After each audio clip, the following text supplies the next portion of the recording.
Hello, my name is Kanova and welcome to the June Plan with me. If I had to choose just one word to describe the month of June's creative process, I would say indecision.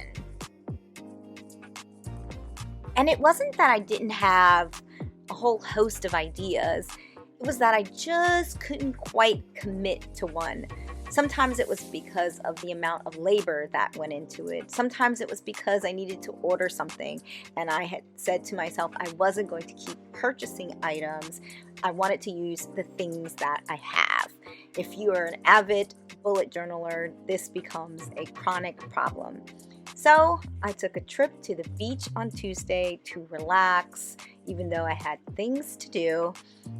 And I came home and I decided to do a beach theme bullet journal setup. No pop-ups, just a really straightforward and actually pretty simple setup. So we're opening with the cover for the June setup, and it's gonna have a few shells and some basic decorations. All of these shells are really easy to draw and do on your own. The spiral shell that I'm working on right here is literally that. It's a wavy spiral and then it comes around and you add in the detail or the decoration to it, which makes it look, more shell-like. We got a basic fan shape for this shell, which I am going to use in a later spread for my mood tracker, which I'm pretty excited about. It actually was the first idea that came to me, the mood tracker, but we'll get to that in a minute. I am basically drawing basic shapes and coloring them in with acrylographs and another set of metallic pens that I have. I'll link them in the description box. I'm not committing myself to any sort of realistic colors or to make sure that the shells look exactly like they do if you saw them on the beach. I just wanted it to be fun and colorful. So I'm using a variety of Archer and Olive acrylographs. I actually have all of the old full sets that were released. So I don't know from which box I chose colors. I took them all out and just started working with them and choosing colors very randomly. I'm very much riffing in this process. I am deciding upon the colors as I go, which is why sometimes the pens aren't activated. So I have to activate the pens before I use them. I encourage you to go online and check out some of these amazing demos you can find online drawing demos or tutorials, depending on what verbiage you prefer, on YouTube or just drawn out piece by piece online. Really, really simple stuff. I think this is one of those things that anyone can do. So I hope that you will give them a try. I know sometimes I draw some things that are rather time consuming, but these came together really quickly and I just decided to layer them to give it a sort of grouped effect here. Like I said, pastels, primary, black. I'm just going and doing what comes to my head as I go along. I will say, it's not work that because there's the thought process when doing it was very sort of organic. I would say there are things at the end that I probably would change if I were really thinking about it. But this process of doing this spread was really relaxing and freeing. Sometimes you just gotta let go of perfection and just do whatever and live with that. Next is my calendar spread. This has lots of underground, I guess we'll call it seaweed or beach grass and coral. I am basically only using 3 different shapes to create a sort of pattern, if you will, under the bottom of the calendar. I am using different colors to color in next. images to create variation. But ultimately, 3 things.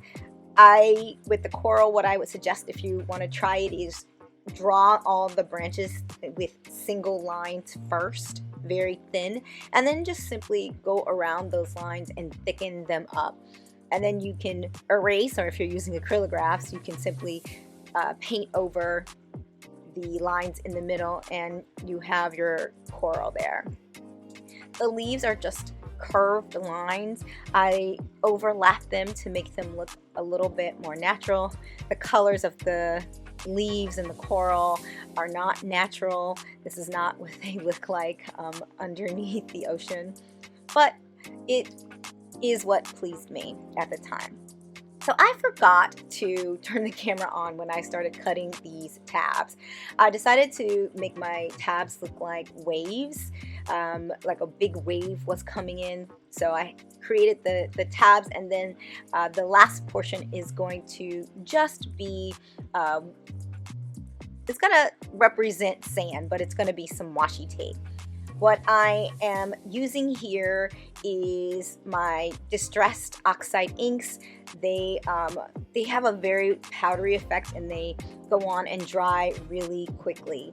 I love the way they look. They just almost look like suede on the paper.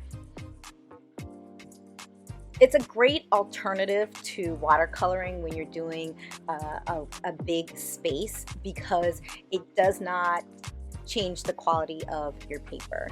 So in my weeklies, I'm still using the Alistair method. I am exploring maybe setting this up differently, but for the month of June anyway, I am keeping it at my standard weekly. If you're new here, it's a version of the rolling weekly, so I basically put my tasks on one side for the week and I decide if I'm going to do it Monday, Tuesday, Wednesday, Thursday, or Friday or Saturday, and then if I don't do it, then there's a migration box that I will migrate it to the next week. It stops me from writing things down over and over again, especially if I don't complete them.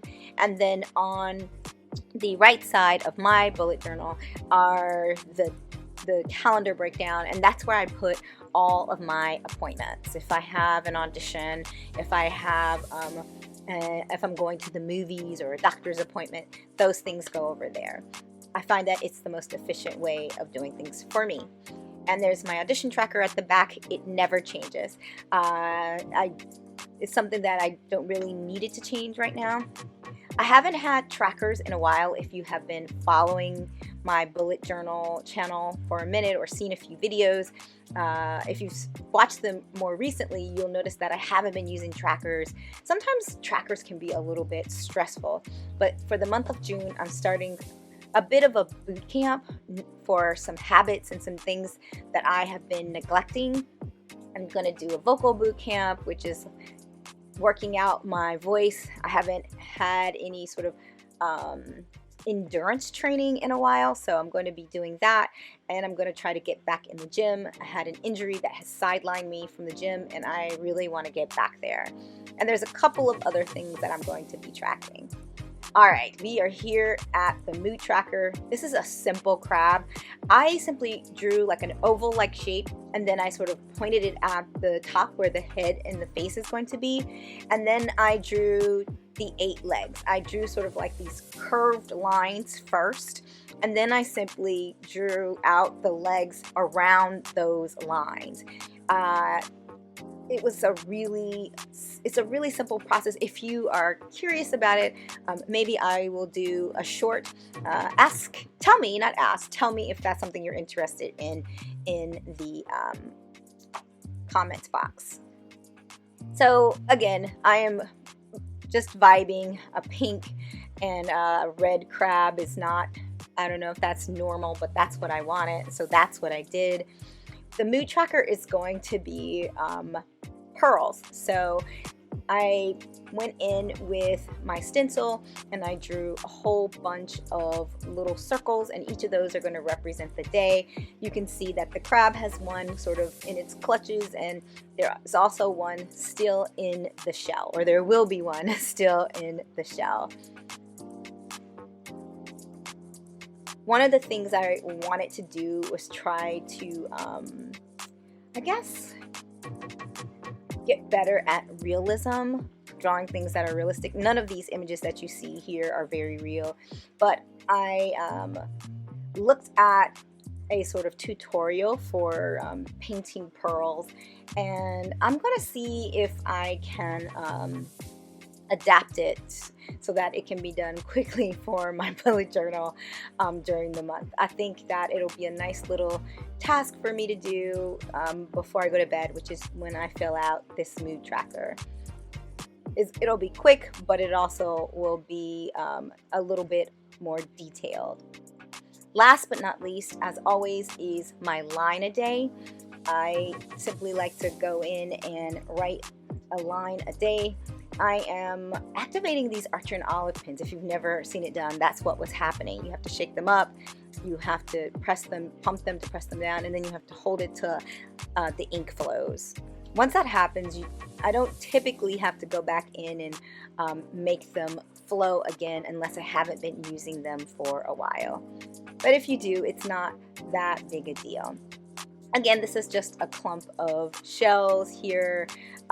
These, I would say, are a little bit more difficult to draw than the shells on the front page, even though they look simpler. But I still would say they are pretty easy to draw. And to give it a whirl, look at the lines and the shapes. Sometimes I feel like we do things slowly and it becomes super tedious.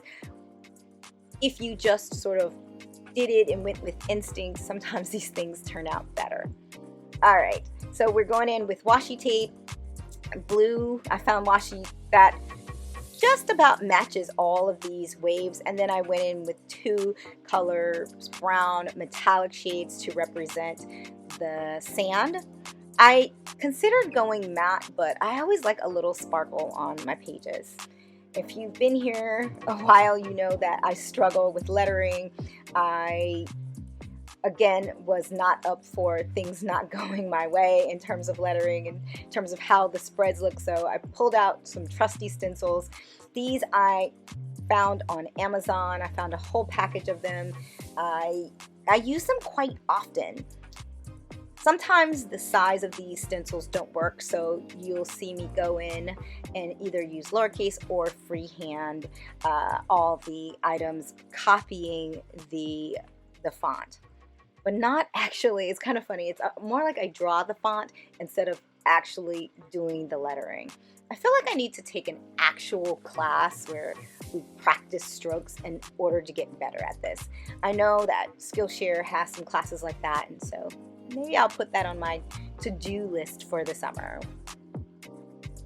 All right, so riffing, going with the flow, trying not to stress out, because sometimes an idea takes a lot more effort.